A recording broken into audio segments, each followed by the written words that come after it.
Hello student, मैं शालिनी और आप सभी का अपने यूट्यूब चैनल पर स्वागत करती हूँ। हम टॉप 500 वन लाइनर सीरीज़ की चाइल्ड डेवलपमेंट की क्वेश्चन कर रहे थे। उसमें हमने 4 क्लासें कंप्लीट कर ली है। आज 5वीं क्लास लगाते हैं, बाल स्वास्थ्य और पोषण। प्रश्न नंबर 51, यहाँ पे मैंने विटामिन डी लिखना था, मैं आप बी लिख दिया। विटामिन डी की कमी से होने वाला रोग है, तो उत्तर है रिकेटस और अस्थि मधुरता। ये बच्चों के अंदर विटामिन डी की कमी से आती हैं, तो उनके अंदर उनकी हड्डियाँ अंदर की ओर मुड़ने लगती हैं। अस्थि मधुरता के अंदर हड्डियाँ या तो मुड़ने लग जाती है या बीच में से टूटने लग जाती है। नेक्स्ट क्वेश्चन, प्रश्न नंबर 52, हड्डियों और दांतों के सामान्य विकास और रखरखाव के लिए अनिवार्य है। उत्तर फ्लोरीन। हड्डियों और दांतों के रखरखाव के लिए पानी के अंदर फ्लोरीन की मात्रा सही होनी चाहिए।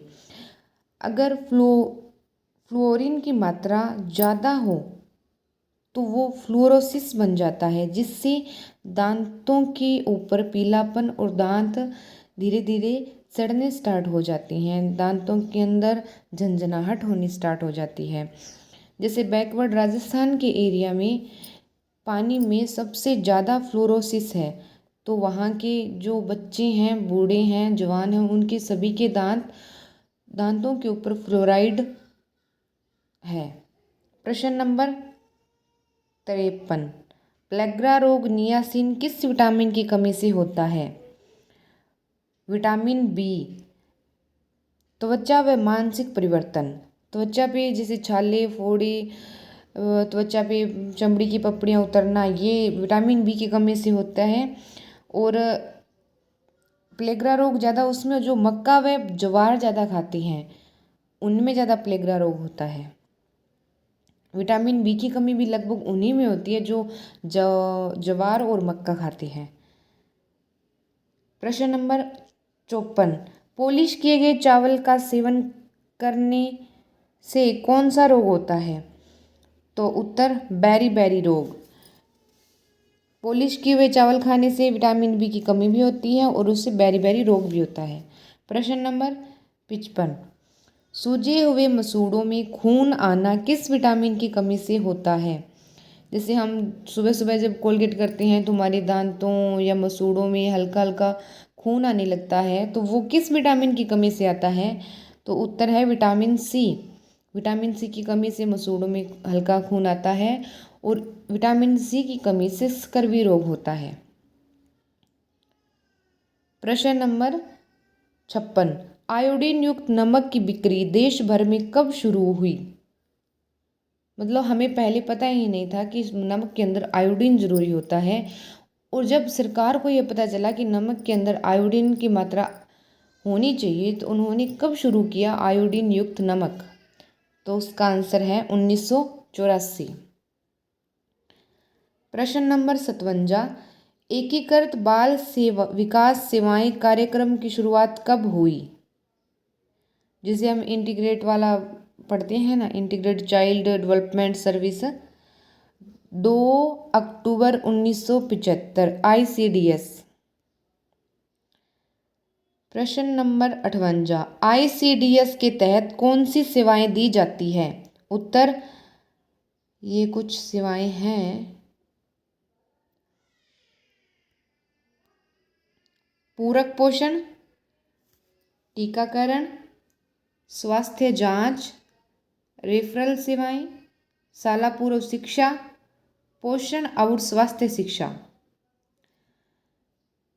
ये ICDS के तहत सेवाएं दी जाती है। हम लोगों को, आम जनता को ये सेवाएं दी जाती है, एकदम फ्री सेवाएं हैं।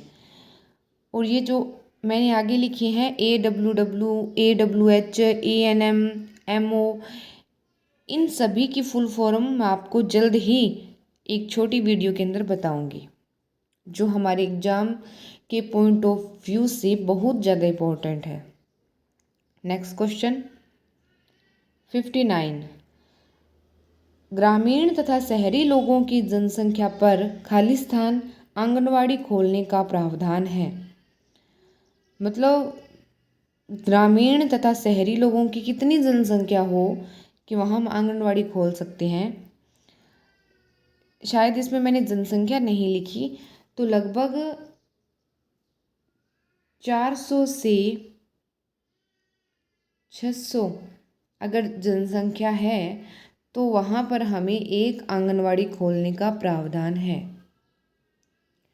ये बच्चों की संख्या नहीं है, 400 से 500 घरों की संख्या है। इतने घर हैं तो हमें एक आंगनवाड़ी खोलने का प्रावधान है।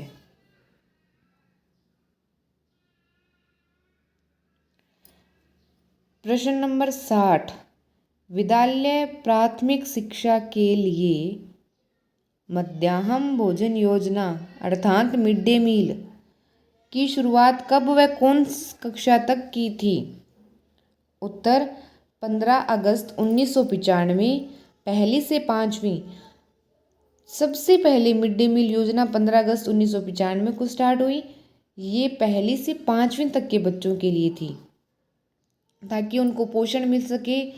उनमें जो कमी है दोपहर के भोजन खाने के बाद वो अपने घर आराम से जा सके। क्यों, जो बच्चे दूर से आते हैं वो अपना भोजन साथ में भी नहीं लाते और उनकी हो सकता है उनकी परिस्थितियाँ ही न हो। तो सरकार द्वारा ये एक अच्छी मुहिम चलाई गई, जिसके तहत स्कूलों में नामांकन बढ़ा, लड़कियां भी आने लगी स्कूलों में पढ़ने के लिए। क्योंकि जो लड़कियां सुबह घर के कामों में व्यस्त हो जाती थी, उन्हें लगता था कि अब स्कूल में खाना है तो हम जाएंगे, घर वाले भी उनको भेजने लगे। ये सरकार का बहुत ही अच्छा कदम था उठाया हुआ। प्रश्न number 61। National programme of mid day meal in school में उच्च प्राथमिक कक्षाओं 6 से 8वीं को कब शामिल किया गया? उत्तर 2007।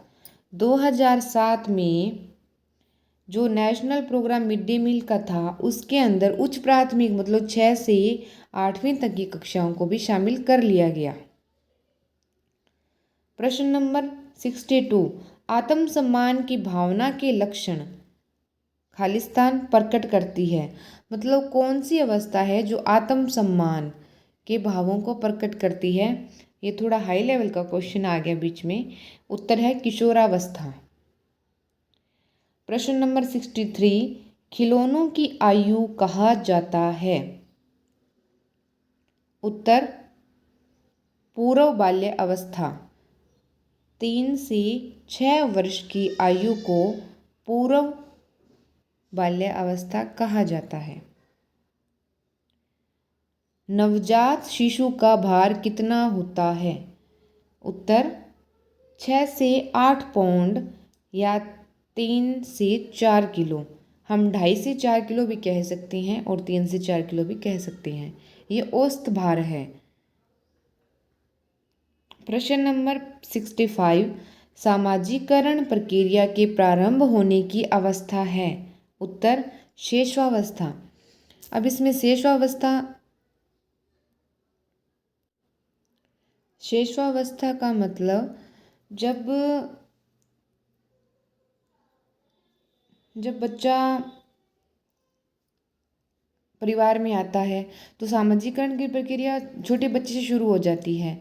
वो जब स्कूल जाता है 3 साल के बाद, उससे पहले वो अपना सामाजिकरण प्रक्रिया को शुरू कर चुका होता है। अपनी माँ को पहचानना, अपनों को पहचानना, अपनों को देख के मुस्कुराना, परायों को देख के डरना, ये सारी प्रक्रियाएं वो शेषवावस्था में सीख लेता है। शेषवावस्था जीवन का सबसे महत्वपूर्ण पार्ट है। प्रश्न नंबर 66। भाषा विकास पर सर्वाधिक प्रभाव पड़ता है? मतलब जब भाषा बच्चा सीखता है तो सर्वाधिक परिवार घर का पड़ता है। प्रभाव घर का क्यों पड़ता है? क्योंकि बच्चा पूरा दिन वहीं रहता है, जो जैसे माता पिता बोलते हैं वैसी भाषा वो बोलता है। अगर हम इंग्लैंड में रहते हैं तो हम अंग्रेजी सीखेंगे।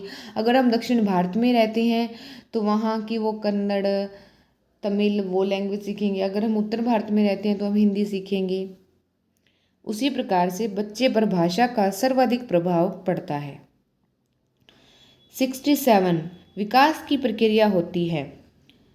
उत्तर, गर्भावस्था से जीवन पर्यंत। मतलब विकास धीरे धीरे होता रहता है। जन्म से बच्चा पैदा होगा, उसके बाद में बच्चा चलना, घुटनों के बल उठना, सिर उठाना सीखेगा, फिर चलना सीखेगा, फिर पढ़ना, फिर साइकिल चलाना। मतलब जीवन पर्यंत चलता रहता है। सीखने की कोई उम्र नहीं होती। जीवन पर्यंत भी हम सीख ही सकते हैं। 68 प्रश्न नंबर, 3 से 6 वर्ष तक बच्चा अर्ध स्वप्नों में रहता है, यह विचार किसका है? मतलब बच्चा अपने ड्रीम में रहता है, छोटे छोटे सपने लेते रहता है, ये किसने कहा है? ये तो हमें पता चल गया कि शेषवावस्था है जो अर्ध स्वप्नों में बच्चा रहता है। तो इसका आंसर है थॉर्नडाइक।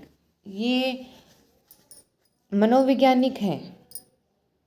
प्रश्न नंबर 69, दूध के दांत होते हैं। दूध के दांत कितने होते हैं? तो उत्तर है दूध के दांत 20 होते हैं। प्रश्न नंबर 70, कौन सी अवस्था में दोहराने की प्रवृत्ति तीव्र होती है?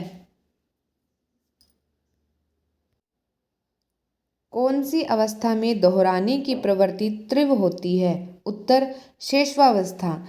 शेषवावस्था में आज फिर से टच हो गया, सॉरी।